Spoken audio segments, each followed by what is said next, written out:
ಕರ್ತನಿಗೆ ಸುಬಿಗಳು, ನಿಮ್ಮೆಲ್ಲರಿಗೆ ಸುಬಿಗಳು. ನೋಡ್ರಿ, ಯೋನ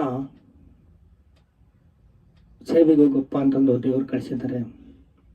ಆದರೆ ಸೇವೆ ಮಾಡೋಕ್ಕೆ ಇಷ್ಟವಿಲ್ಲ. ನಾನು ತರಿಸ್ಗೆ ಹೋಗ್ತೀನಿ ಅಂತಂದು ಹೋಗ್ತಾ ಇದ್ದಾನೆ. ಬುತ್ತಿ ಕಟ್ಕೊಂಡು ಸ್ವಲ್ಪ ಆಹಾರವನ್ನು ತೆಗೆದುಕೊಂಡು ತರಿಸ್ಗೆ ಹೋಗ್ಬೇಕು ಅಂತಂದು ಒಂದು ಹಡಗನ್ನು ಹತ್ತಿದ್ದಾನೆ. ಆ ಹಡಗಿನಲ್ಲಿ ಒಂದು 5-6 ಜನ ಇದ್ದರು. ಅವ್ರವ್ರು ಬಿಸ್ನೆಸ್ ಮಾಡೋರು, ಮೀನು ಹಿಡ್ಕೊಳೋರು, ಅವರೆಲ್ಲ ಹಡಗಿನಲ್ಲಿ ಪ್ರಯಾಣ ಮಾಡ್ತಾ ಇದ್ದಾರೆ. ಆದರೆ ದೇವರು ಹೇಳಿದ್ದ ಮಾತು ಯೋನ ಕಿವಿಗೊಳ್ಳಿಲ್ಲ. ಅವಿಧೇಯತೆ. ನೀನು ಇಂದಿನ ದಿವಸ ಅವಿಧೇಯತೆಯಲ್ಲಿದ್ದೀಯಾ? ಅಂಧಕಾರದಲ್ಲಿದ್ದೀಯಾ? ದೇವರ ಮಾತು ಕೇಳ್ತಾ ಇಲ್ಲವಾ? ದೇವರು ನಿನಗೆ ಎಷ್ಟು ವಿನ್ನವಿಸ್ಕೊಂಡ್ರು ನೀನು ಕೇಳ್ತಾ ಇಲ್ವಾ? ನೋಡ್ರಿ, ಇವನ ಏನ್ ಮಾಡಿದ್ದಾನೆ? ತರಿಸ್ಗೆ ಹೋಗ್ಬೇಕಂತಂದು ಹಡಗು ಹತ್ತಿದ್ದಾನೆ. ಆ ಹಡಗಿನಿಂದ ಇವರೆಲ್ಲ ಮಲ್ಕೊಂಡಿದ್ದಾನೆ. ಅಡಿಗೆ ಬಾಗಿನಲ್ಲಿ ಹೋಗಿ ಒಂದು ರೂಮಲ್ಲಿ ಮಲ್ಕೊಂಡಿದ್ದಾನೆ. ನಾವು ಪ್ರಯಾಣ ಮಾಡ್ತೀವಿ, ತರಿಸ್ಗೆ ಹೋಗೋಣ, ದುಡ್ಡು ಸಂಪಾದನೆ ಮಾಡೋಣ ಅಂತ ಅವನು ಅಂದ್ಕೊಂಡಿದ್ದಾನೆ. ಆದರೆ ದೇವರು ಒಂದು ತುಫಾನು ಬಂದಿತು. ಅಲೆಗಳು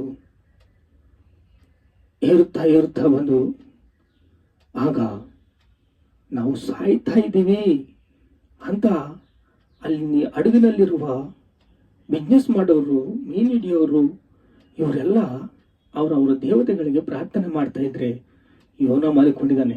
ಇಂದಿನ ಕ್ರೈಸ್ತವ ಜನಾಂಗಗಳು ಯಾವ ಚಿಂತೆ ಇಲ್ಲ, ಎಲ್ಲ ಸಂತೋಷದಿಂದ ಇರ್ತಾರೆ, ಆನಂದದಿರ್ತಾರೆ, ಸಮಾಧಾನದಿಂದ ಇರ್ತಾರೆ, ಮಲ್ಕೊಂಡಿರ್ತಾರೆ. ಆದರೆ ನಶಿಸಿ ಹೋದ ಆತ್ಮಗಳಿಗೋಸ್ಕರ ಕೇಡಿನ ಬಂಧಕಗಳಿಂದ ಬಿಡಿಸ್ಬೇಕಂತ ಚಿಂತೆ ಇಲ್ಲ, ಪ್ರಾರ್ಥನೆ ಮಾಡಲ್ಲ. ನೋಡ್ರಿ, ಆಗ ಏನು ಹೇಳಿದಾನೆ ನೋಡ್ರಿ.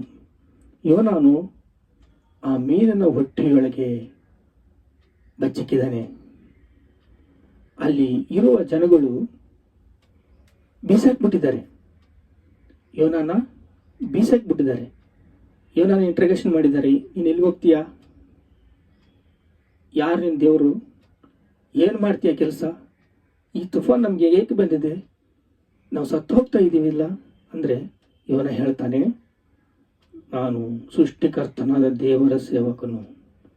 ನನಗೊಂದು ಮಾತು ಹೇಳಿದ್ದಾನೆ, ಆ ಮಾತು ಕೇಳಲಿಲ್ಲ, ಇದೆ ತುಫಾನ್ ಬರ್ತಾ ಇದೆ ಅಂತಂದು ಹೇಳ್ತಾ ಇದ್ದಾಗ ಅವರೆಲ್ಲ ಬಹು ಬಿರುಗಾಳಿ, ಗಾಳಿ ಓಡ್ತಾ ಇದೆ, ಅಲೆಗಳು ಬರ್ತಾ ಇದ್ದಾವೆ, ಯಾವಾಗ ಹಡಗು ಮುಳುಗುತ್ತೆ ಗೊತ್ತಿಲ್ಲ.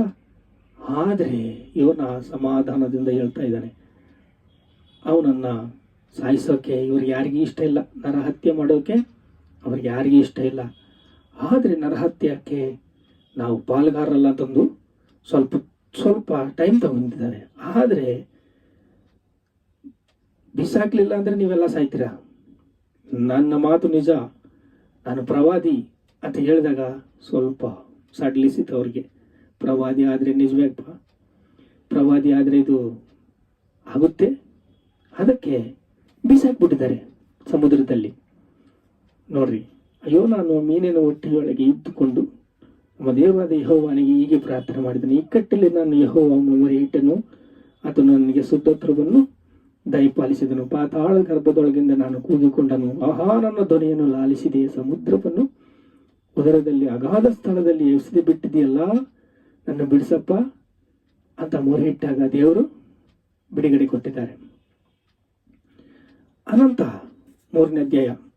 ಅನಂತರ ಯೆಹೋವ ನನಗೆ, ನೀನೊಂದು ದೊಡ್ಡ ಪಟ್ಟಣವಾದ ನಿನೆವೆಗೆ ಹೋಗಿ ನಾನು ನಿನಗೆ ಪ್ರಕಟಿಸುವುದಲ್ಲಿ ಅಲ್ಲಿ ಸಾರು ಎಂದು 2ನೇ ಸರಿ ಅಪ್ಪಣೆ ಕೊಟ್ಟನು. ಹೋಗಿ 40 ದಿನದಲ್ಲಿ ಇಲ್ಲಿರುವ ಪ್ರಜೆಗಳನ್ನು 3 ದಿನ ಪ್ರಯಾಣ, ಅಲ್ಲಿಗೆ ಹೋಗಿ 1 ದಿನ ಪ್ರಯಾಣ ಅಷ್ಟು ದೂರ ಹೋಗಿ 40 ದಿನದಲ್ಲಿ ನೀವೆಲ್ಲ ಸತ್ತು ಹೋಗ್ಬಿಡ್ತೀರಾ. ಪಶ್ಚಾತ್ತಾಪದಿಂದ ಬೇಡ್ಕೊಂಡ್ರೆ ಬೇಡ್ಕೊಳ್ರಿ, ಆದರೆ ಯಾರೂ ಇರಲ್ಲ. ದೇವರು ನಿನ್ನೆ ಪಟ್ಟಣ ಸುಟ್ಟಾಕ್ಬಿಡ್ತಾನೆ ಅಂತ ಹೇಳಿದಾಗ ಅವರೆಲ್ಲ ಭೀತಿ, ಭಯ, ರಾಜನು ನಿಂದ ಎಲ್ಲ ಮಂತ್ರಿಗಳು, ಎಲ್ಲ ಎಮ್ ಎಲ್ ಎಗಳು, ಎಲ್ಲ ಮಿನಿಸ್ಟರ್ಸ್, ಎಲ್ಲ ಎಂ ಪಿಗಳು, ಇವರೆಲ್ಲ ಸೇರಿ ಒಂದು ದಂಡೋರ ಸಾರಿಸಿ ಆ ಪಟ್ಟಣದಲ್ಲಿ, ನಿನೇವ ಪಟ್ಟಣದಲ್ಲಿ ಎಲ್ಲರೂ ಸಹ ಪ್ರಾರ್ಥನೆ ಮಾಡಿದ್ದಾರೆ. ದೇವರು ಅವರಿಗೆ ಒಳ್ಳೆಯ ಸದುತ್ತರವನ್ನು ಕೊಟ್ಟು, ಅಪ್ಪ ನಮಗೆ ಕೃಪೆ ಕೊಟ್ಟಿದೀಯಾ ಅಂತ ದೇವರು ಕ್ಷಮಿಸಿಬಿಟ್ಟನು. ದೇವರು ಕ್ಷಮಿಸಿಬಿಟ್ಟಾಗ ಎಲ್ಲರಿಗೆ ಸಂತೋಷ, ಆನಂದ, ಸಮಾಧಾನ, ಎಲ್ಲರಿಗೆ ಉಲ್ಲಾಸ, ಎಲ್ಲರಿಗೆ ಅವಿಧೇಯತೆಯಿಂದ ಇದ್ರು. ಆದರೆ ಈ ಪ್ರವಾದಿ ಹೋಗಿ ಪ್ರಾರ್ಥಿಸಿದಾಗ, ಈ ಪ್ರವಾದಿ ಹೋಗಿ ಪ್ರಕಟಿಸಿದಾಗ, ಈ ಪ್ರವಾದಿ ಹೋಗಿ ಎಲ್ಲರಿಗೆ ಸದುತ್ತರವನ್ನು ಕೊಟ್ಟಾಗ ಅವರೆಲ್ಲ ಪಶ್ಚಾತ್ತಾಪದಿಂದ ನಾವು ಮಾಡಿದ ಪಾಪಗಳನ್ನು ನಮಗೆ ಈ ಪಾಪಗಳಿಂದ ನಮಗೆ ಬಿಡುಗಡೆ ಕೊಟ್ಟಲ್ಲ ದೇವರಂತ ಪಶ್ಚಾತ್ತಾಪದಿಂದ ಅವರು ಬೇಡ್ಕೊಂಡಾಗ ಉತ್ತರ ಸಿಕ್ಕಿತು. ಆ ಉತ್ತರದಿಂದ ಎಲ್ಲರೂ ಆನಂದದಿಂದ, ಸಂತೋಷದಿಂದ, ಸಮಾಧಾನದಿಂದ ಇದ್ದು ಅವರು ಬಿಡುಗಡೆಯಾದರು. ಪ್ರಾರ್ಥನೆ ಮಾಡ್ಕೊಳ್ಳೋ ತಂದೆ, ನೀನು ನಮಗೆ ಬಿಡುಗಡೆ ಕೊಟ್ಟಿಯಪ್ಪ. ನನ್ನ ಆತ್ಮವು ಕುಂದಿ ಹೋಗದೆ ಯೆಹೋವ ನಾದ ನಿನ್ನನ್ನು ಸ್ಮರಿಸಿದೆನು. ನನ್ನ ಭಿನ್ನಹವು ನಿನಗೆ ಮುಟ್ಟಿತು. ನೀನು ಪರಿಶುದ್ಧಾಲಯಕ್ಕೆ ಸೇರಿಸಿತು. ಬಾ, ನಿಮಗೆ ಸ್ತೋತ್ರ. ನನ್ನ ಹೃದಯದಲ್ಲಿ ಭಾರವು, ಭಿನ್ನವು ನಿನಗೆ ಮುಟ್ಟಿತು. ನೀನು ಪರಿಶುದ್ಧಾಲಯಕ್ಕೆ ಸೇರಿಸಿದೆ ಅಂತ ಪ್ರಾರ್ಥನೆಯನ್ನು ಕೇಳಿದ ದೇವರು, ಬಾ, ಇಂದಿನ ದಿವಸ ನಮ್ಮ ಪ್ರಾರ್ಥನೆ ಕೇಳಿದೆ. ನಿನ್ನೆ ಪಟ್ಟಣ ಎಲ್ಲರಿಗೆ ಸುಟ್ಟು ಹೋಗ್ಬಿಟ್ಟಿದೆ. ಸೋದೋಮ ಗೊಮೋರ ಎಲ್ಲ ಸುಟ್ಟು ಹೋಗ್ಬಿಟ್ಟಿದೆ. ಅಬ್ರಹಾಮಿಗೆ ಹೇಳಿದೆಯಾ, ನಾನು ಎಲ್ಲ ಸುಟ್ಟು ಹಾಕ್ತೀನಿ ಅಂತಂದು ಅದನ್ನು ನೆರವೇರಿಸ್ತೀಯಪ್ಪ. ಹಾಗೆ ನಿನ್ನೆ ಪಟ್ಟಣವನ್ನು ಎಲ್ಲರನ್ನು ಉಳಿಸಿ ಆನಂದದಿಂದ, ಸಂತೋಷದಿಂದ, ಸಮಾಧಾನದಿಂದ ಇರಿಸಿದೆಯಪ್ಪ. ನಿನಗೆ ಸ್ತೋತ್ರ, ಸ್ತೋತ್ರ. ಘನತೆ, ಮಹಿಮೆ, ಪ್ರಭಾವಗಳನ್ನ ಈಗ ಕೊಡ್ತಾ ಇದೆಯಾ ತಂದೆ. ಆಮೇನ್.